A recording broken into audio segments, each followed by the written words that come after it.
Fala galera, tudo bem com vocês? Bem, vamos hoje para a nossa quarta aula, né, na sequência Professor Virgílio e Jonatas, mas a minha parte, a minha segunda aula sobre ginástica, e a gente está trabalhando ginásticas não competitivas, e hoje vai ser o dia de mim, professor Jonatas, trabalhar com vocês o Pilates. Vocês já devem ter ouvido, já devem ter visto várias placas aí com um nomezinho, Pilates. E não sei se alguém já se perguntou, né?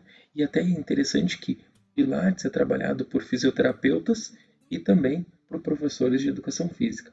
Então aí existe até uma certa disputa aí no campo de quem deve trabalhar o que, né? Mas é da forma que está. Bem, o que a gente quer trabalhando e proporcionando esse conhecimento para vocês? Que vocês sejam capazes de produzir a prática corporal que vocês quiserem, que promova aí um bem-estar, que promova um autoconhecimento, como vocês quiserem na sua vida, né? Na sua vida diária. E então eu vou abordar um pouquinho hoje sobre o Pilates, para que vocês conheçam a prática e vocês possam até talvez identificar as semelhanças, né, de alguns movimentos que o professor Virgílio fez na sua aula, que eu produzi na aula de yoga e que hoje a gente vai trabalhar na aula de Pilates, certo? Existem semelhanças? Sim. Por quê? Por que existem essas semelhanças? Porque a base dos exercícios funcionais trabalhados pelo professor Virgílio, do yoga, trabalhado por mim, e o Pilates, que hoje eu vou trabalhar, eles são os movimentos básicos do corpo. E esses movimentos básicos do corpo, eles são modulados, são sistematizados, organizados e ganham uma certa roupagem que vem a ser hoje, né, o que a gente vai trabalhar, o Pilates, o Yoga, os exercícios funcionais, assim como o Body Jump, o Body Combat.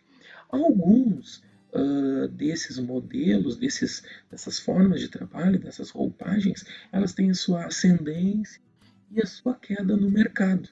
Assim como a moda, né? Ora se usa ombreira, ora não usa ombreira. A moda tem alguns elementos que ascendem, depois queda. Para quê? Para gerar para formar um giro no mercado e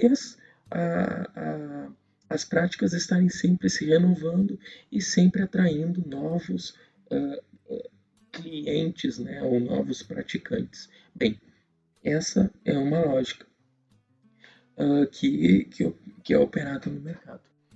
E a gente vai perceber, e eu quero que vocês percebam, como que é organizado ou como é sistematizado um método de trabalho.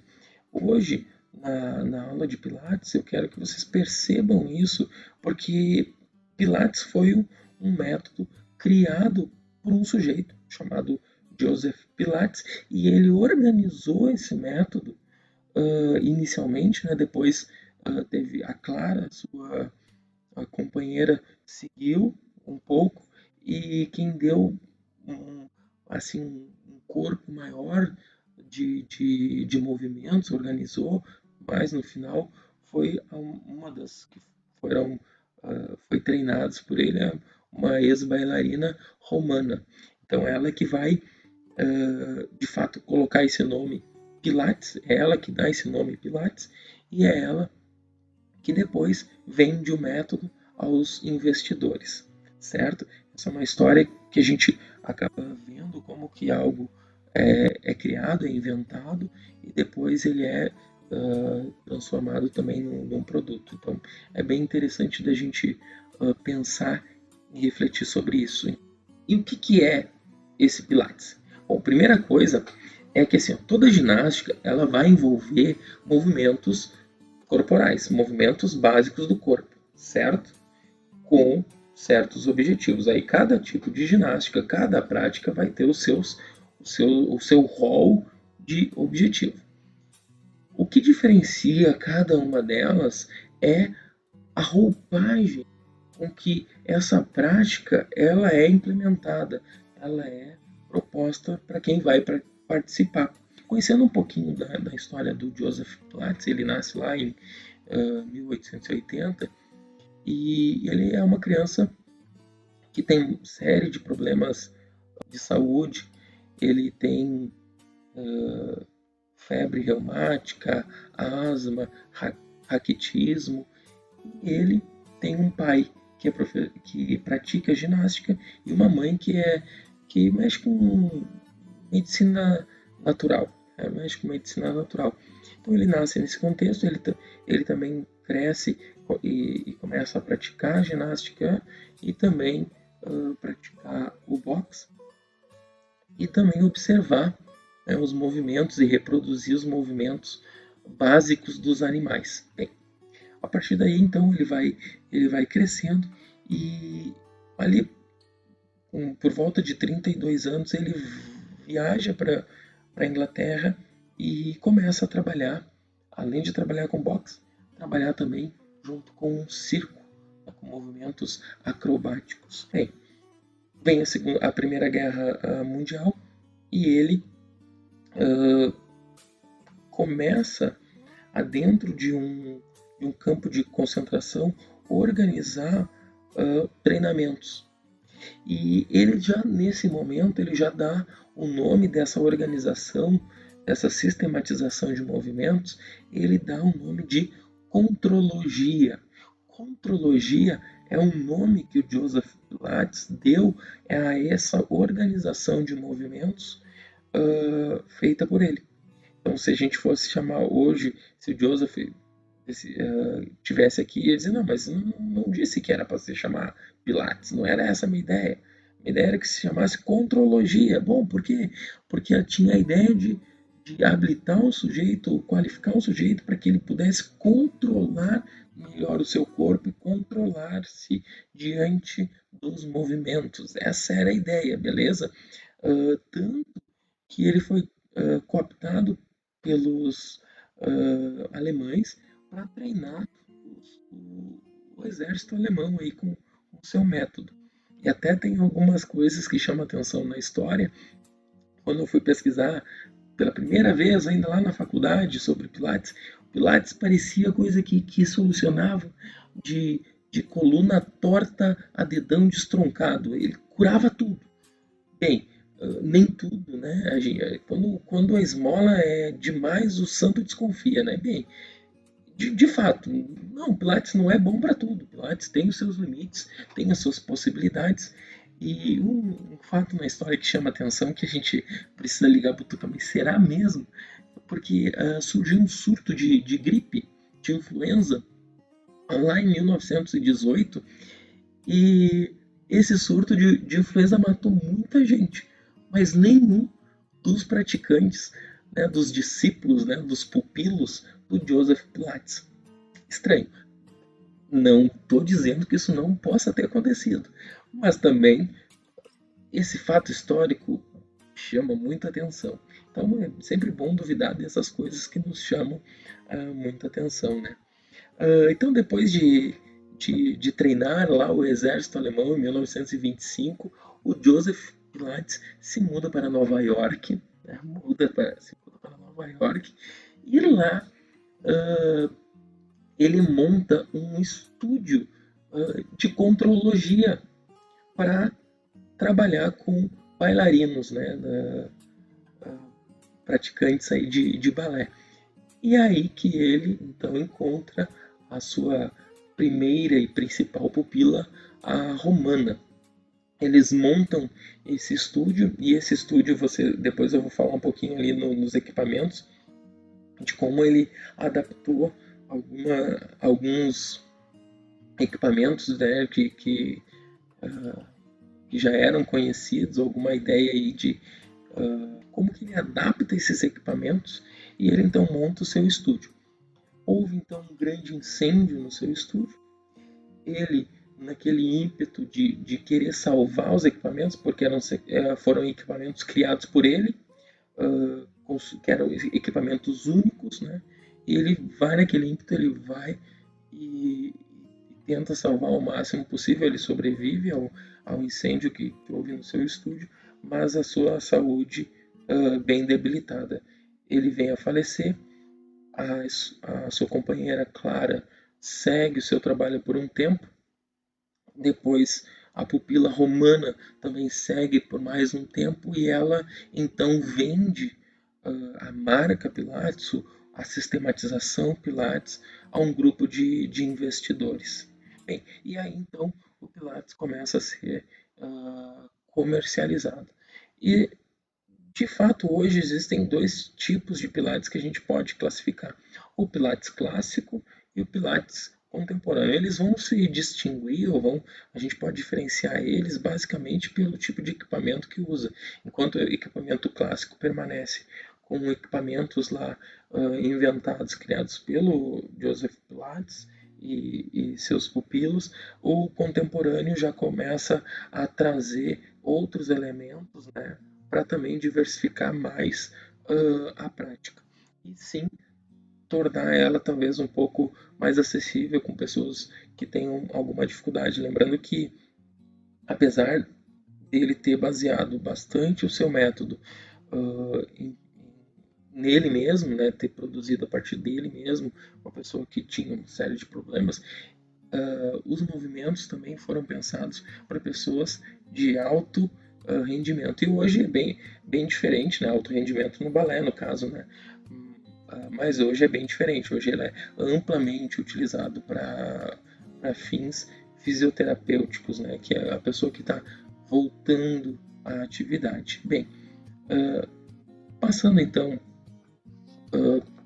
da história, essa é a história que seria importante a gente pensar. Como que a Joseph Pilates pensou em organizar as suas aulas? Da mesma forma que eu falei para vocês da outra vez, na outra aula, que a yoga ela é separada em movimentos, em posturas, né? Posturas e sequência de posturas. As aulas, os treinos, aulas, né? A gente vai usar esse sinônimo aí, treino-aula. Eu não gosto muito, mas vamos usar ele. Os treinos-aula também são utilizados a partir de exercícios, né, que são feitas as modulações, que depois a gente vai falar, né? Uma das modulações é o número de repetições, por exemplo. E as sequências, então tem movimento, tem exercícios, que é como se fossem as posturas lá, e sequências de exercícios, que também é como fossem as sequências de posturas.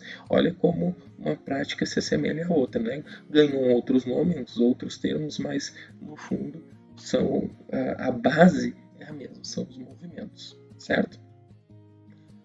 Joseph Pilates também organizou alguns princípios que deveriam orientar a prática, certo? E é sobre esses princípios que nós vamos falar agora.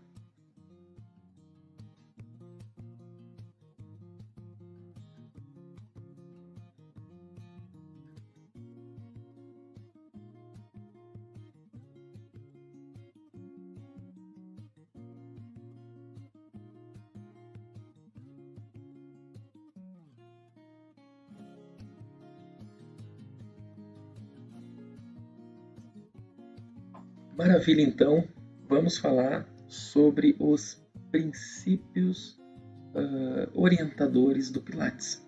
O primeiro deles, a respiração, que deve ser tridimensional. A ideia é, durante essa prática, nós expandirmos, né, de forma tridimensional a nossa cavidade torácica, né, expandindo, buscando o máximo de expansão possível, tridimensional, beleza? Esse é um dos princípios. O segundo princípio é a centralização. Vocês devem ter visto na aula do professor Virgílio, se não viram, corre lá e assiste, a série que ele começa falando de core, certo? Essa ideia é de fortalecer da parte central para a periferia, ou seja, os exercícios eles partem de um fortalecimento central para um fortalecimento periférico, né? Do centro para as periferias, seguindo o princípio controle. Os movimentos eles devem ser intencionalmente controlados. Os sujeitos, claro que inicialmente, quando a gente começa uma prática, a gente vai perceber que a gente não tem muito controle sobre aquele movimento. A ideia é que com a prática possamos ir ganhando, tendo ganho nesse controle, mas desde o início já se busca trazer à consciência o controle que se quer ao executar o movimento. Precisão. Precisão está relacionada com a estabilidade. Durante a execução do movimento, vocês forem praticar com alguém ou quiserem praticar, tendo algum instrutor, vocês vão observar que ele sempre vai propor um exercício e enquanto vocês não tiverem aquela estabilidade, vocês consigam fazer o percurso do movimento, executar o movimento de forma precisa do início ao fim, né, sem oscilação, vocês vão perceber que ele vai continuar incluindo esses exercícios ou essas séries no treino para que vocês alcancem essa precisão, certo?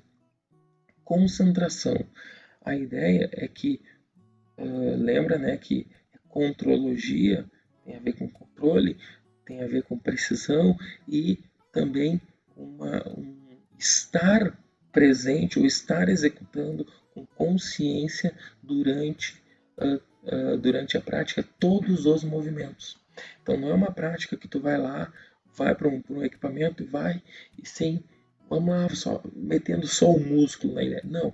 A ideia é que tu dispare impulsos e controle esse movimento, seja o tempo inteiro disparando impulsos para controlar esse movimento com precisão. Então é estar de mente e corpo na execução dos movimentos.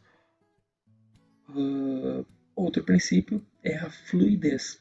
A fluidez tem a ver tanto com a execução do movimento, né, que se quer alcançar uma fluidez, ou seja, não fazer aqueles, não executar um esforço danado que chega a tremer assim. Não, mas que o que se quer chegar, que ele seja fluido. E também as trocas, né, de movimentos de um movimento para outro também sejam fluidos quando for o caso das sequências, beleza? Então são esses os princípios que vão orientar a prática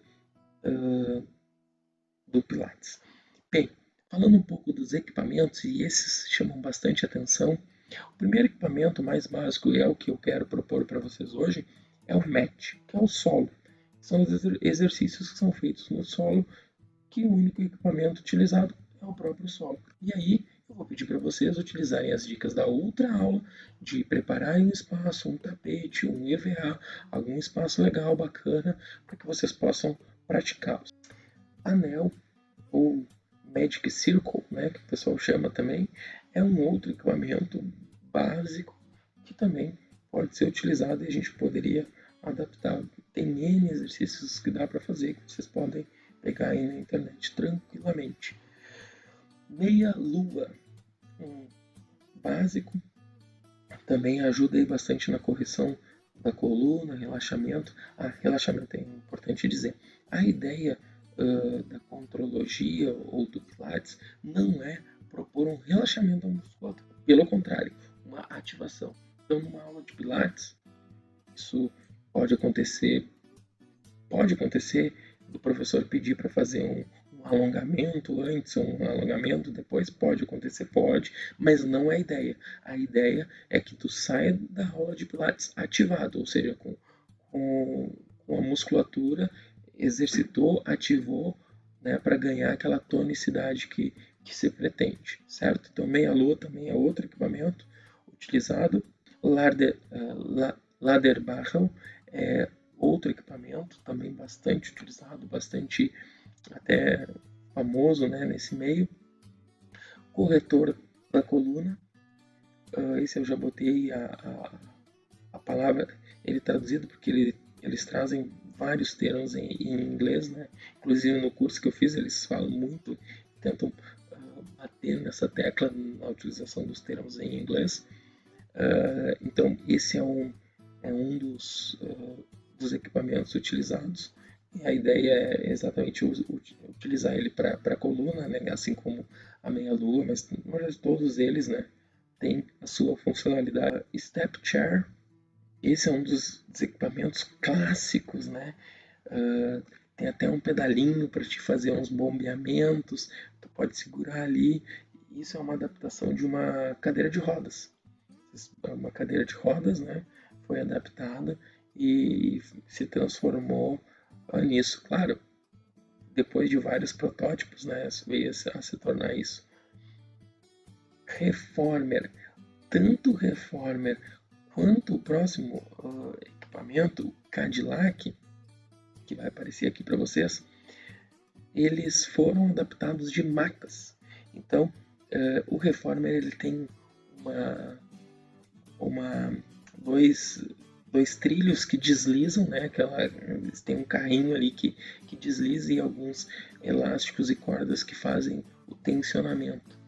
E já o Cadillac ele tem uma barras superiores que ajudam na suspensão das pessoas. Então, tem cenas clássicas que de fato dá para ver que o cara pensou em alguma coisa lá de circo, lá porque não, alguma influência de circo o cara teve, porque o cara criou uns movimentos de malabarismo. E se vocês pesquisarem, vocês vão ver.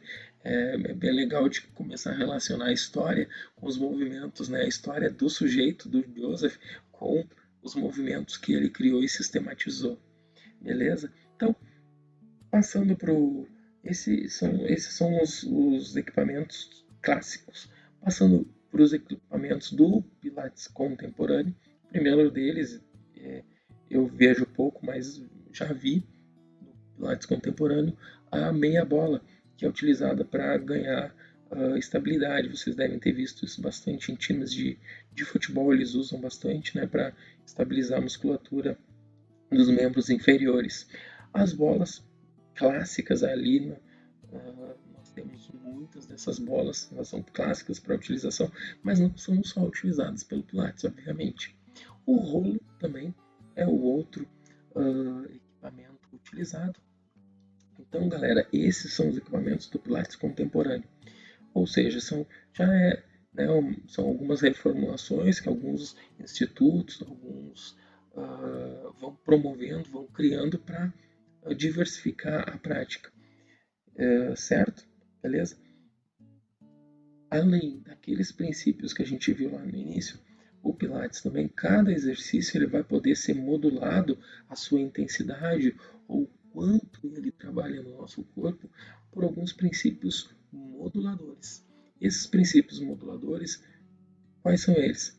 A respiração está nos dois, né? A respiração, além de ser um princípio de buscar essa expansão tridimensional lá do início, ela também é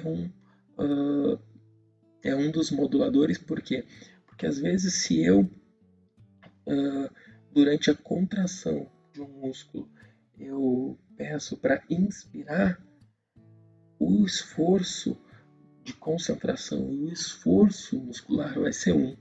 Se eu, durante a contração muscular, eu peço para fazer uma expiração, soltar o ar, vai ser diferente. E quando eu peço para alternar, eu já mexo com a cabeça da pessoa e aí produzo aqueles efeitos dos princípios lá que a gente queria, né? Que é a concentração, certo? Então, respiração é um dos moduladores. A amplitude do movimento, né? Se eu vou fazer uma extensão de cotovelo e ela vai chegar a 180 graus, é uma extensão. Se eu faço a 90, é outra. Então, a amplitude também pode ser um modulador. A resistência, que aí é a resistência dada ou pelo elástico, ou pela corda, ou pelas molas, certo? Ritmo, né? O ritmo é a frequência que vai repetir, e as próprias repetições, que no Pilates clássico as repetições são de 8, no máximo 10 repetições cada exercício, certo? Tudo isso com objetivos. Quais são os objetivos do Pilates, né? Entre eles, tonificação muscular, correção postural, estabilização e equilíbrio, força, sim, tem ganho de força, não é hipertrofia, não é hipertrofia, e propriocepção, né, que é a capacidade que nós temos de compreender como o nosso corpo está no espaço, certo? Tanto para executar um movimento quanto estaticamente, certo? Pilates emagrece? Sim, como toda atividade física emagrece. É efetivo e é visível o emagrecimento através do Pilates? Não é. Não é como tu investir em outras práticas que vão te dar um retorno mais efetivo, certo? Então, alguns mitos aí, verdades, até né, naqueles artigos que eu havia lido lá no início da minha faculdade, diziam, Pilates até emagrece. É verdade, mas não é tão efetivo quanto outras práticas, certo? Porque é óbvio, né? Um sujeito que não fazia nada, do nada começa a fazer alguma coisa, e se alguma coisa é o Pilates. Óbvio que ele vai ganhar massa magra, perder massa gorda e vai emagrecer, obviamente, né? Porque para que a gente emagreça tem que ter aquele equilíbrio. Eu preciso aumentar o consumo de energia do meu corpo, aumentar o consumo e diminuir a ingesta de energia. Então, diminuo e aumento. Quando essa balança se equilibra, eu chego na homeostase. Quando ela desequilibra, eu começo a consumir mais energia, né? Comer mais, me alimentar com alimentos que são mais ricos, né, em calorias e diminuo a atividade, que é o que está acontecendo hoje na pandemia, eu vou, obviamente, engordar, certo? Então, só algumas questões aí que a gente precisa. E agora, obviamente, obrigado aí pela atenção e vamos para a prática no mat, que é o solo. Beleza? Um abraço, um beijo, boa prática a todos e todas. Fiquem com Deus.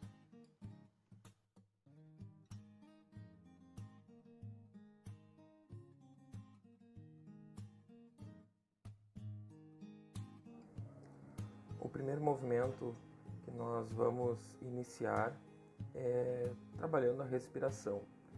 Vocês vão deitar em decúbito dorsal, de costas no chão, apoiando as mãos sobre o abdômen, joelhos e quadris flexionados, certo? Apoiando a planta dos pés no solo.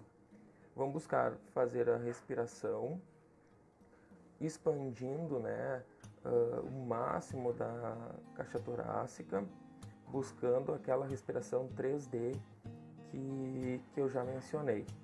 Quando vocês fizerem a expiração, vocês tentem imaginar o umbigo de vocês indo em direção à coluna e fazendo um fechamento, forçando o diafragma a subir, fazendo com que ele tenha a máxima contração e a máxima extensão. Tranquilo? Então, é só fazer esse exercício, repete o ciclo de respirações de 8 a 10 vezes. Vamos agora para o nosso segundo movimento. Consiste em apenas movimentar a pelve. Né? Se tiver dificuldade, pode colocar a mão embaixo da coluna lombar para pressionar a mão e assim buscar um movimento mais efetivo no caso de não haver mobilização da cintura pélvica com facilidade. A famosa bacia. Vocês vão fazer um movimento para frente e para trás, buscando a mobilização da coluna lombar, certo? Continuando o movimento da pelve, que a ideia é movimentar a coluna, né? A gente vai apoiar as mãos ao lado do corpo, subir e descer com o quadril, mobilizando a cintura pélvica, colocando ela na posição neutra. Esse movimento pode ser executado também com a cabeça flutuante. Tira a cabeça do solo, sobe e desce com a pelve, ou a bacia, ou quadril, como quiserem denominar.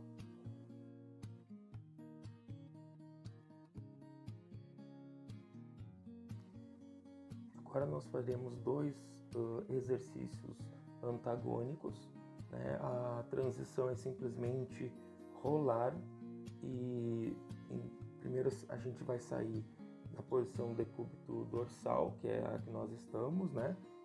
E vamos para decúbito ventral, mas isso depois. Nesse momento, decúbito dorsal, apoia as mãos atrás da cabeça e faz a flexão da coluna cervical e início da coluna torácica. Lembra, nosso objetivo hoje é a mobilização da coluna, tranquilo? Então, faz esse movimento de flexão coordenando com a respiração. Expira, inspira, expira, rolando. Então, apoia as mãos na nuca, sobe e desce, mobilizando toda a coluna, principalmente com a ênfase ali na coluna torácica e na coluna lombar, fazendo a extensão da coluna. Continuando os movimentos de mobilidade da coluna, nós faremos um movimento que é semelhante da yoga, vocês devem lembrar, que lá na yoga se chama gato e vaca, aqui no Pilates tem um nome só de gato. Buscar mobilizar a parte central da coluna, certo? A coluna torácica, jogando o abdômen para baixo, tentando alcançar o chão, jogando as costas lá para o teto. Com isso, obviamente, a cabeça também se mobiliza. Estabiliza bem os movimentos para cima e para baixo, coordenando com a respiração. Como a respiração é uma respiração que busca alcançar o umbigo, fazer com que o umbigo alcance a coluna lá para dentro, a gente vai expirar na hora que eleva o dorso para o teto, certo? Lembrando, nossa aula de hoje é sobre a coluna. Vocês vão posicionar as mãos em forma de Aladim e vão fazer o giro da coluna. Vocês vão fazer a rotação da coluna, certo? Então, gira para a direita, gira para a esquerda, certo? Depois de girar, vocês vão parar em um lado e sustentar o movimento, sustentar a rotação. Segura de 8 a 10 segundos e vocês vão retornar para o outro lado. Vamos fazer agora uma variação do movimento anterior, a mesma posição dos braços. Gira para um lado, rotação da coluna para o outro. Inspira, expira, inspira, expira. O máximo da rotação possível. E a gente vai depois, ao final das 8 a 10 repetições para cada lado, nós também vamos fazer a rotação sustentando o movimento, né? Olhando, tentando buscar olhar para trás do seu corpo. Deita novamente em decúbito dorsal de costas, né? No chão, e a gente vai fazer um bombeamento lateral, que é um movimento como se fosse, né, bater as asas ali, movimento para cima e para baixo dos membros superiores, dos braços, movimento de ombro. E a ideia é que se repita esse movimento por 100 vezes, né? Ele se chama The 100.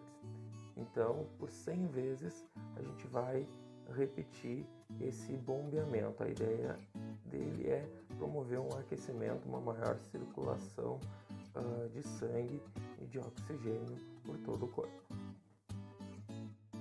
Uma variação que se pode fazer do The 100 é The 100 com os pés em mesa, com a flexão do quadril e joelhos. repete também as 100 repetições do bombeamento. Isso já um nível superior também já garante, já busca estimular a estabilidade da musculatura do quadril, também importante para a locomoção e estabilização da coluna. Agora, de forma mais dinâmica, rolling like a ball. Então, vamos rolar como uma bola, encaixa as mãos nas fossas oblíquas embaixo do joelho e vocês vão girando como uma bola mesmo. A ideia é buscar o equilíbrio sem tocar o pé no chão. Talvez nas primeiras vezes vocês não vão conseguir encontrar esse ponto de equilíbrio, vão precisar dar leves toques com os calcanhares no chão, mas depois vocês vão conseguir encontrar esse ponto de equilíbrio. Também de 8 a 10, talvez 12 repetições, para encontrar esse ponto de equilíbrio com uma precisão maior. Então agora, deita em decúbito dorsal, estabiliza o movimento com as mãos ao lado do corpo e vamos fazer single leg circles, certo? Círculo com uma das pernas. Um dos membros inferiores vai estender e vocês vão produzir círculos para dentro 8 vezes, para fora 8 vezes, com o membro direito e com o esquerdo. Trabalhando ainda a musculatura locomotora, double leg stretch, que é o alongamento das duas pernas. Vocês vão posicionar inicialmente as mãos, uma no joelho, na parte interna do joelho, e a outra no tornozelo, no maléolo. E vocês vão fazendo a troca, certo? Repete de 8 a 12 vezes, conforme vocês conseguirem. Quase encerrando o nosso treino, vocês vão sentar e fazer o alongamento da coluna para frente, ou spine stretch forward, certo? Vocês vão colocar os braços à frente, estendidos à frente, e vão projetar a coluna, alinhando ela ao final. Vai lá, inspira, ativando o powerhouse, a respiração para dentro, e na máxima extensão, alinha a coluna, retorna, vai no máximo, também repete de 8 a 12 vezes. Escala até o tornozelo com as mãos e faz uma insistência em cada perna, troca e repete o movimento de 8 a 12 vezes. O nosso penúltimo movimento também envolve a musculatura do quadril, em decúbito lateral, primeiro para a direita e depois para a esquerda. Vocês vão deitar e vão fazer a abdução e a adução do quadril, fazendo com que o membro inferior ele se afaste e se aproxime. Depois das 8 a 12 repetições desse movimento, basta apenas realizar 8 círculos para dentro, 8 círculos para fora. Lembrando, vocês vão fazer este movimento com o membro inferior direito e com o esquerdo. Um movimento que também é um desafio para encontrar o equilíbrio, o Ciro ou foca, juntando os calcanhares. Também ajuda colocar as mãos nos calcanhares. Quem conseguir, na hora de retornar ao equilíbrio e fazer batidinhas com o tornozelo, pode fazer. Quem não estiver conseguindo fazer as batidinhas, se concentra apenas em encontrar o ponto de equilíbrio. Agora, nosso último exercício. Senta afastando as pernas, abrindo bem os braços e tenta alcançar a ponta dos pés com a ponta dos dedos, fazendo a rotação da coluna. Se quiser, ao final, faz 2 insistências. Fala, galera! Então essa foi a nossa aula de Pilates. Espero que todos tenham gostado e aproveitado da aula como um todo, tanto da parte conceitual quanto da parte procedimental, que é a aula prática. Até mais, fiquem com Deus.